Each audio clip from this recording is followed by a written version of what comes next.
जो वस्तु का जो स्वभाव है उसका वही धर्म है। जैसे अग्नि का स्वभाव उष्णता है तो अग्नि के लिए उष्णता ही उसका धर्म है। अब वो अग्नि ठंडी पड़ गई तो अग्नि कैसी, अग्नि ठंडी पड़ गई तो अग्नि कैसी, और जल यदि शीतल नहीं है तो जल कैसा। तो थोड़े समय के लिए जो जल गर्म होता हुआ भी दिख रहा है तो जल गर्म हुआ है कि अग्नि के संयोग से कुछ काल के लिए परिणमन हुआ है उसमें। जो ही वो गर्मी पुनः समाप्त होगी जल अपने स्वभाव में फिर से आ जा रहा है। देखो इसका एक उदाहरण अपन जगत से समझें। आप किसी पर खूब क्रोध करना, खूब चिल्लाना, लेकिन एक सीमा है कितना चिल्ला पाओगे किसी के ऊपर, कितना क्रोध कर पाओगे। जब थक जाओगे, हार मान लोगे तो शांति बैठोगे। ऐसा करके देखना। अलग से अब क्या करना, करा तो कितनी बार होगा, अब और अलग से क्या करना। यानी जीव कितना ही अधिक कषाय कर रहा हो करके देख ले, लेकिन एक समय आएगा वो कषाय अपने आप उसका भाव गएगा, बहुत हो गया यार अब शांति से बैठो। क्यों? आत्मा का स्वभाव शांत ही है, दया ही आत्मा का स्वभाव है। तो अंततः जीव को दया आएगी। जिसके प्रति उसने विपरीत बोल भी दिया, विपरीत कर भी दिया, वो जीव को अपनी अपनी योग्यता जागृत करना है। कितनी जल्दी उसको दुख हो रहा है उस बात के लिए, मैंने क्या कर दिया, उसको दुख कितनी जल्दी होता है। अब इसी दुख को आप सहन करने के लिए जानो, कोई जीव को 1 साल बाद 2 साल बाद याद आया, अरे मैंने 1 साल पहले बहुत बड़ी गड़बड़ कर दी और 1 साल से भाव बिगाड़ रहा हूं, तो वो जीव अनंतानुबंधी कषाय है। किसी जीव को 6 महीने पूर्ण होने के पहले ही अपनी गलती का एहसास हो गया और 6 महीने पूर्ण होने के 1 दिन पहले उसने अपनी गलती मांग ली, ये तो गलत करा था, और क्षमा मांग ली, तो वो कह रहे हैं यहाँ पर जीव जो है अप्रत्याख्यानावर्णी कषाय के उदय। दूसरी वैरायटी, 4 तरह की कषाय, 4 तरह की कषाय। पहली कषाय किसको कहा? अनंतानुबंधी। उसका नाम ही क्या है? अनंतानुबंधी। यानी 6 महीने के ऊपर कितना ही काल हो जाए आपको अपनी गलती का एहसास ही नहीं हुआ, आप तो वही कषाय में लगे उसके साथ, तो वो अनंतानुबंधी। दूसरा क्या है? 6 महीने खत्म होने के भले ही 1 दिन, उसी दिन आखिरी दिन समझ में आ जाए और क्षमा मांग ले, तो कौन सी कषाय हो गई? अप्रत्याख्यानावर्णी। और कहाँ से प्रारंभ होती है? 15 दिन से ज़्यादा और 6 महीने से कम।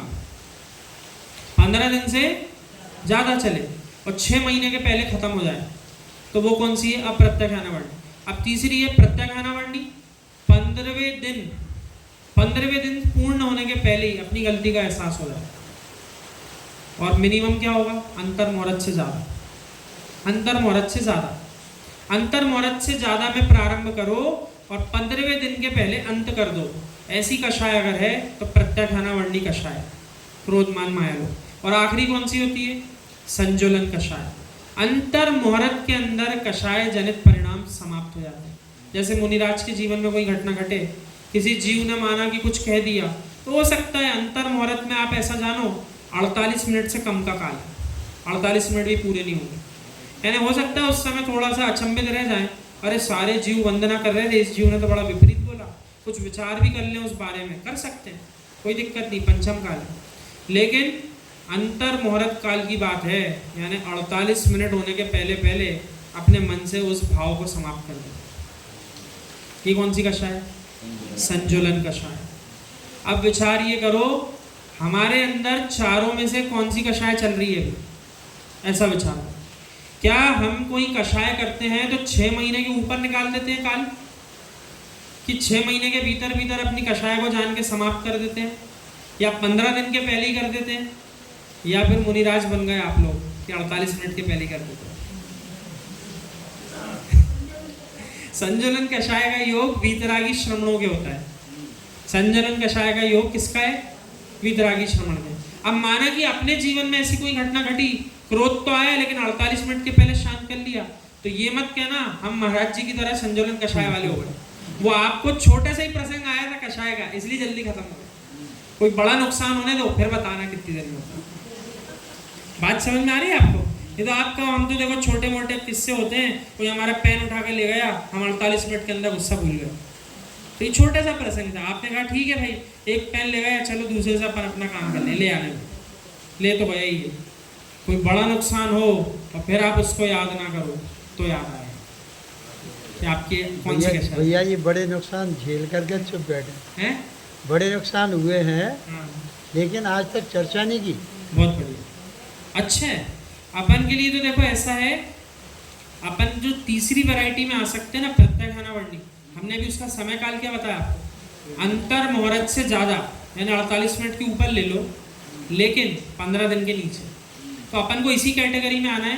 पंचम काल का श्रावक श्राविका इस कैटेगरी में आ गया, बहुत बड़ा काम। अब चाहे बड़े नुकसान भी इसी काल में झेल ले, चाहे छोटे से छोटा नुकसान तो झेल ही लेगा। तो यदि हम इस वैरायटी में आ रहे हैं तो इससे उत्कृष्ट बात कुछ नहीं हो सकती। और हमारा प्रयास भी यही रहना चाहिए कि कुछ भी हो, कोई कितना ही बुरा वाला बोल दे, लड़ाई झगड़ा भी हो जाए, अपन ही पलट के उससे जाके बात करके ख़त्म कर दो। मायाचारी कर दी हो किसी के साथ, उससे भाई उसका नुकसान जो पहले कर दिया था उसकी भरपाई कराओगा, लो भैया ऐसा ऐसा अनजाने में हो गया था, अब हम उसकी भरपाई करें, कोई बात नहीं। लेकिन अपन ने यदि इस काल के अंदर अपने आप को संभाल लिया तो अपन बहुत अच्छा चल रहा है, सही चल रहा है। लेकिन जितना लंबा खींचेंगे उतना ही नुकसान है, क्योंकि तीव्र कर्म का बंध हर क्षण चलता रहे। जैसे किसी जीव ने त्याग करा, तो किसी वस्तु का त्याग करा, तो मात्र जिस समय त्याग करा उसी समय पुण्य कर्म का बंध बंधा है कि जब तक इस पर्याय में जीवन जी रहा है तब तक पुण्य का बंध हो रहा है। कब तक होगा? जब से त्याग किया है से लेकर जब तक कि उसका समाधि मरण नहीं होता माना है, तब तक उसको सातिशय पुण्य बंधेगा, उस त्याग की महिमा है। इसलिए जिनागम कह रहा है, माना कि आप कोई वस्तु का सेवन नहीं करते हो, माना कि कोई वस्तु का भोग नहीं करते हो, लेकिन त्याग भी नहीं करा है, तो आप नो प्रॉफिट नो लॉस पे हो। और हमसे पूछोगे तो हम कहेंगे लॉस में ही हो। सही बात। खंडानी योग के हिसाब से आप नो प्रॉफिट नो लॉस पे हो, क्योंकि आप पाप का बंध भी नहीं कर रहे उसका भोग करके, लेकिन त्याग नहीं करा है तो पुण्य का बंध भी नहीं हो रहा। तो कर्णानी योग जी के अनुसार आप शून्य पर हो, नो प्रॉफिट नो लॉस। लेकिन हम ऐसा क्यों कह रहे हैं लॉस है? क्योंकि यहाँ इस पर्याय में आए इसलिए थे कि प्रॉफिट कमाना, और अभी भी बिना प्रॉफिट कमाए जीवन निकाल दिया तो क्या करा? आपको बात पकड़ में आ रही क्या? तो उससे अच्छा ये अपनी लिस्ट बना लो, क्या भोग नहीं करते, क्या सेवन नहीं करते, किससे राग नहीं है, किससे द्वेष नहीं, आदि आदि उनकी लिस्ट बना कर अपने हिसाब से उसको छांट लो। और हम तो कह रहे हैं अभी चतुर्मास का काल है, कम से कम क्षेत्र तो छांट ही लो कि हम भारत भर में तो भ्रमण करते हैं, इसके अलावा और यहाँ 1-2 जगह 3 जगह और जा सकते हैं, जाते हैं जो भी, तो भैया कम से कम बाकी देश छोड़ दो। और ऐसा छोड़ना कि फिर कोई चौथे 5वें देश से आपको वस्तु भी भेज रहा हो कि भैया फ्री में ले ले, सोने की चेन भेज रहे हैं, तो आप मना कर देना, ये मत कहना कि भैया भेज दे, हम तो नहीं आएंगे वहाँ, तू ही भेज दे हमारे पास। ऐसा त्याग करना पड़ेगा।